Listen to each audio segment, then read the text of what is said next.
la revue de presse nationale avec encore Donald Trump à la une de vos journaux, mais un Trump apaisé ce matin. Il y a cette photo, une poignée de main avec Barack Obama dans le bureau ovale, c'est en une du Figaro.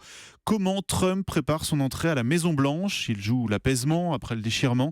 Il s'est aussi rendu au Congrès pour resserrer les rangs des Républicains, explique le journal. Trump assis dans le bureau ovale donc, puis Trump assis sur une grande table dans une salle de réunion. Cette fois, la photo est en une de Libération. Il est en tailleur et ouvre les bras. Le titre, s'il tient ses promesses, 3 petits points.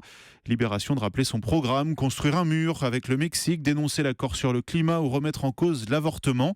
Escroquerie, titre Laurent Geoffrin dans son éditorial. Rappelons le paradoxe de transformer un héritier milliardaire en emblème des classes pauvres. Et le Parisien de rappeler le patrimoine de Donald Trump, 2,8 milliards d'euros d'actifs immobiliers, 267 millions de golf, 32 millions d'euros d'avions et 27 millions d'euros de vignes notamment. Le Parisien aujourd'hui en France qui affiche par ailleurs en une route française avec un énorme nid de poule et ce titre, les pièges des routes françaises, alors que vous allez encore être nombreux sur les routes pour ce long week-end.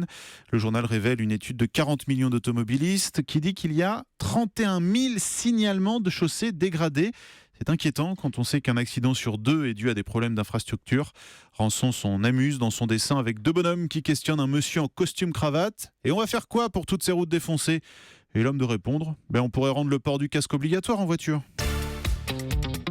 Et puis pour ce long week-end de grisaille, vous avez peut-être prévu aussi de regarder des séries sous la couette. C'est en une du Parisien Magazine, série Le Nouvel Eldorado des acteurs français avec les portraits de Mathieu Kassovitz, Leïla Bekti et Carole Bouquet.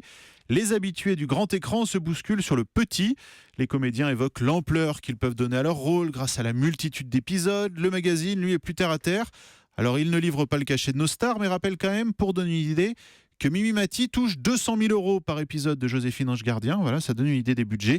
À suivre ce mois-ci, donc en série, Leïla Bekti dans Jour polaire, Carole Bouquet dans Les Hommes de l'ombre et Cécile de France et Ludivine Sagnier dans The Young Pope.